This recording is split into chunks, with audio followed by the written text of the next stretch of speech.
c'est que je veux que les gens y revoient l'importance de la communication dans le mariage. Ça, c'est quelque chose que tu entendras beaucoup, que tu verras un peu partout. La communication, c'est important dans le mariage. Déjà, j'ai un problème avec ça, c'est qu'est-ce qu'on va dire par communication. Et en fait, communication, c'est un mot qui peut être très large, comme ça peut être très précis. La plupart du temps, c'est par communication, ce qu'ils veulent dire, c'est qu'il faut changer ta manière soit d'écouter, soit ta manière d'exprimer les choses. C'est-à-dire que soit tu dois changer ta manière de délivrer le message que tu veux délivrer, soit tu dois apprendre à écouter l'autre d'une manière à mieux le comprendre. Et donc on voit que pour eux, c'est qu'une question de faire partager son point de vue. Et ça, sur cette définition, je suis pas du tout d'accord avec l'idée que c'est ça qui arrange les problèmes de couple. En tout cas, c'est pas ça qui sort les couples de la détresse.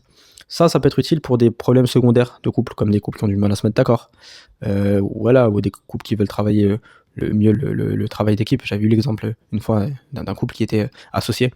Le mari, il travaillait, il était tranquille dans son bureau. Et la femme, elle a commencé une affaire. Je sais pas, elle travaillait au marché ou un truc comme ça. C'est histoire vraie. Et un jour, elle a dit à son mari, écoute, je gagne mieux que toi, vas-y, quitte ton bureau et associe-toi à moi. Ah, le mari, il a réfléchi, il a dit, bah, écoute, pourquoi pas, vas-y, on va se lancer. Et en fait, ils ont commencé à travailler en tant qu'associés. Et donc, elle a commencé à le diriger. Mais en fait, ils n'arrivaient pas à régler les problèmes ensemble. Donc, ça commence à être un gros problème dans leur couple en réalité. Là, c'est vrai que ce couple-là, j'avais fait de l'entraînement, la communication avec eux. Pour plein de raisons, c'est un couple d'Algériens, kabyle, qui est extrêmement dur avec les émotions. Et j'étais un peu moins expérimenté avec les émotions à l'époque, donc c'était commode pour moi de faire l'entraînement de communication. Ça aussi, c'est un truc qu'ils vous disent pas, mais l'entraînement de communication, c'est un travail facile.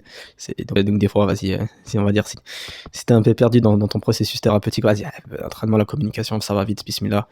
Mais également, c'est vrai qu'ils étaient associés, ils devaient beaucoup travailler ensemble, donc beaucoup communiquer. Donc c'est vrai qu'il y avait un aspect détresse dans leur relation de couple, il y avait aussi un aspect fonctionnalité, il fallait que ça fonctionne, quoi. Tu diriges une affaire, si t'arrives même pas à parler avec ton associé, qu'est-ce que tu vas faire?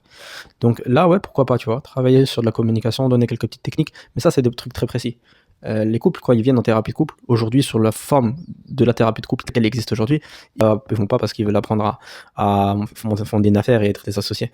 Ils viennent parce qu'ils sont en détresse. Personne ne va faire de la thérapie s'il est pas en détresse aujourd'hui, quasiment personne. À ma connaissance, il n'y a pas encore des programmes, des couples qui sont déjà super heureux, qui veulent juste être plus heureux. Quoi que je vais te dire 2-3 trucs juste après sur ça. Mais pratiquement personne ne fait ça. Aujourd'hui, les gens, ils veulent surtout pas demander de l'aide et toute leur vie se retiennent de demander de l'aide jusqu'au jour où c'est la mort. Alors, quand ils sont en train de mourir, quand ça commence à parler de divorce ou que pire, l'une des personnes est partie, là, vas-y, au secours, aidez-nous.